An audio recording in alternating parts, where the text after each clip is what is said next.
Hey guys, this is James Scott with Saber Scouts, bringing you episode 4 of our question and answers series. As always, as my friend Rob, he will be sending us the questions today. Rob, what do we got first? Updated predictions on division standings. That's great. So, in the last one, we were touching on a couple of different teams around the league, and we mentioned which teams are going to hang in there and which teams are not going to hang in there. In this one, we're going to be a lot more clear with how we think things are going to go. Let's start with the American League. American League East. We think it's Yankees all the way. Now, this in the past few years, I've been always as a Yankee fan that you're going to get, oh, you're biased, oh, da da da da da. But the team does trot out fairly good teams every single year. The rosters are deadly every single year. So it's hard not to think that the Yankees are a good team. But whether you're a Yankee fan or not, just looking at the team and compared to Boston, up and down the roster, it's not particularly close. The lineup is better. The defense is better. The bullpen is better. The starting pitching is better. The hitting for power is better. The hitting for contact is worse, but they walk a lot more with the Yankees than with Boston. It just seems very clear to me that it's the Yankees division. That being said, under pressure, the Red Sox are just as good as the Yankees because of the way that they've structured their team. In a playoff series, 5-game, 7-game, it could go either way. Over the course of a full season, Red Sox are going to win like 90-something games. Yankees could win 110. This is a really, really frightening team. It's a more deadly bullpen than what the Royals used to get to the wild card pretty much by themselves. It's a more deadly starting pitching staff than all but maybe 10 teams, 8 teams in Major League Baseball. It's the most deadly lineup. As I said, that bullpen is like the best of all time. So, we will see how that goes. But I'm not even sure if I can put a proper amount on how many games I have the Yankees projected to win, which is kind of scary.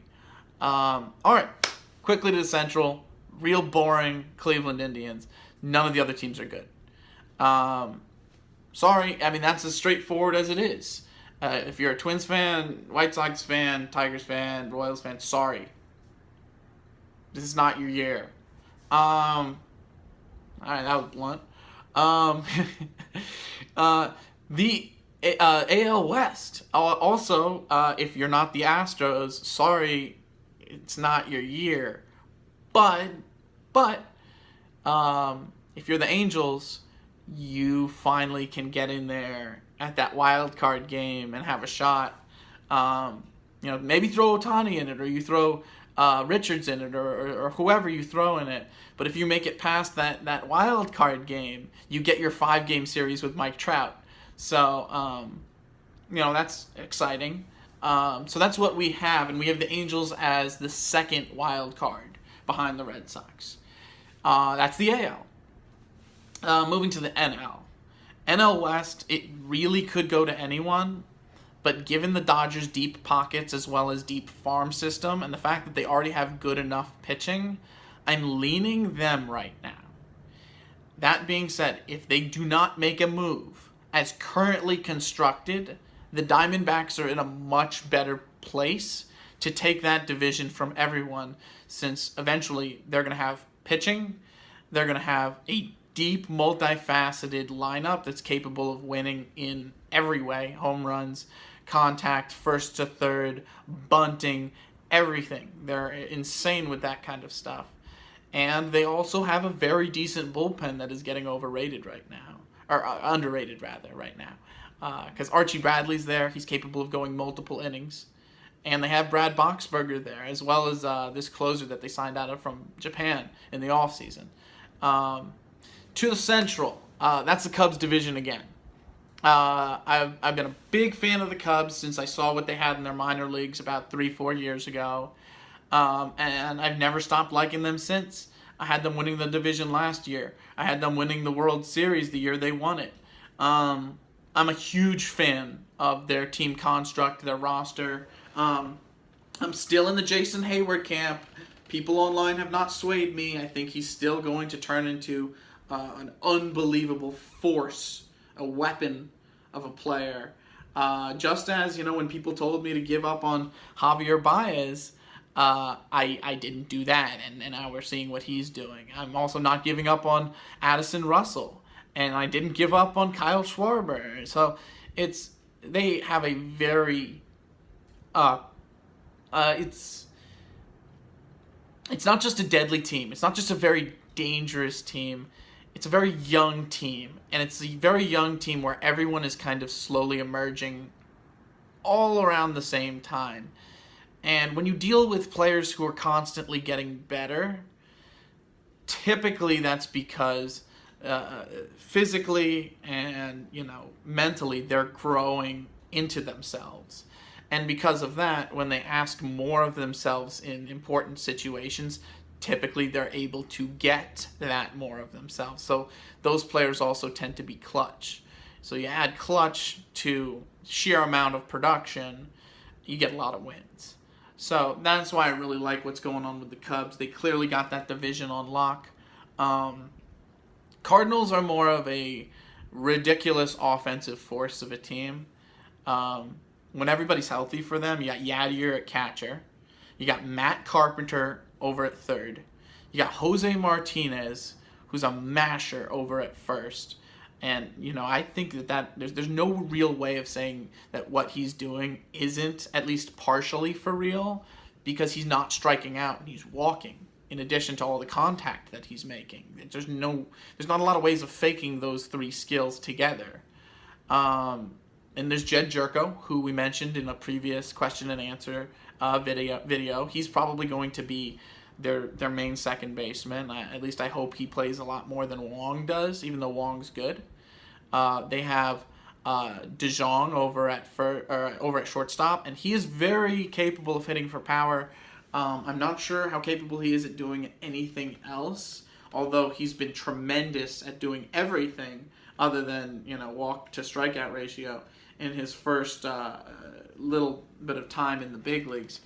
That being said, if that's like your 7 or 8 or 9 hitter, you're fine. Moving to the outfield, they have one of the most deadly outfields in the major leagues once everyone is hitting, with Tommy Pham, who another guy I've been a fan of since he was in the minor leagues, despite the fact that he wasn't on top prospect lists. Dexter Fowler, who I've also been a very big fan of since he was in the minor leagues for the Rockies, way back in the day. And Marcell Ozuna, who had a tremendous year last year for the Miami Marlins, breaking out. Although this year it's been rough on Fowler and him. I think that the Cardinals' pitching staff is slowly coming back to the way they were a few years ago. They do have Carlos Martinez as well as a few young guys, but I just don't see them quite as good as the Cubs.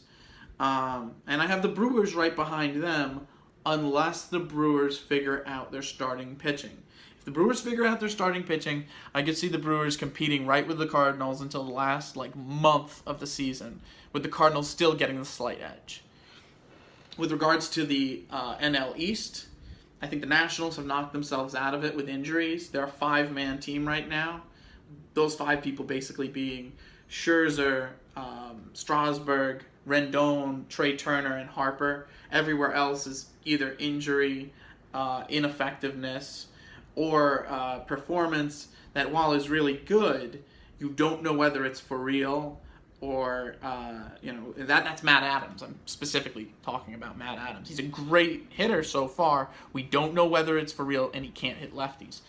So they've kind of thrown themselves out of it with the injuries to basically half their entire offense, and knowing that they have half of a pitching staff. So I can't consider them in there. I think the Braves are going to fall right out of it. They don't really have a sustainable offense. I don't think this is the best you're going to get out of Nick Markakis. This is what Inciarte is. Acuna, he's really good, but it's hard for me to think that, you know, a guy who started last year in High A and is starting this year in MLB is all of a sudden going to be a difference maker rather than being a very good player who could be 10%, 15% above league average with the bat. Swanson took some big steps, you know, forward this year, but I still don't think he's a league average hitter. He was brought way up too quick from Double A, and his numbers last year were awful and indicated that he wasn't even close to ready. But at least he has good plate discipline, and that's been able to keep him afloat this year, alongside ridiculous luck on balls in play. They don't really have a third baseman, to the point where they really tried to even have Jose Bautista out there. So if that tells you that they're not a playoff team, well, it should. Whereas the rest of their roster, like Albies and Freeman, are studs. And what they have at catcher between Kurt Suzuki, who slowly turned himself into one of the better catchers in the majors, and Tyler Flowers, who has kind of done the same. So you have a conundrum there. They have fine catchers, but their pitching does not look sustainable. So for me, it's a Mets-Phillies battle in the NL East. I'm giving the edge to the Mets due to their depth, but the Phillies could compete until the end of the season in the wild card race. So all in all, the National League, I have the New York Mets in the East, I have the Cubs in the Central, and I have the Dodgers in the West. My wild cards are currently going to the Philadelphia Phillies and the St. Louis Cardinals, although I would not be surprised if the Brewers work their way in there, or with a surprising end of the season from the Diamondbacks, them working their way in there. The NL wildcard race is going to be very, very, very tight. As always, this has been James Scott with Saber Scouts. If you would like to click like, we would much appreciate it. If you would like to click share, we would much appreciate it. If you would like to see your question answered, please submit it to our question and answer page on Saberscouts.com. Either that, message me directly. I will be around on Saber Scouts' Facebook page as well if you would like me to answer a question from there. As always, this has been James Scott with Saber Scouts, my good friend Rob feeding us the questions, and we will see you on our next video. Have a good night.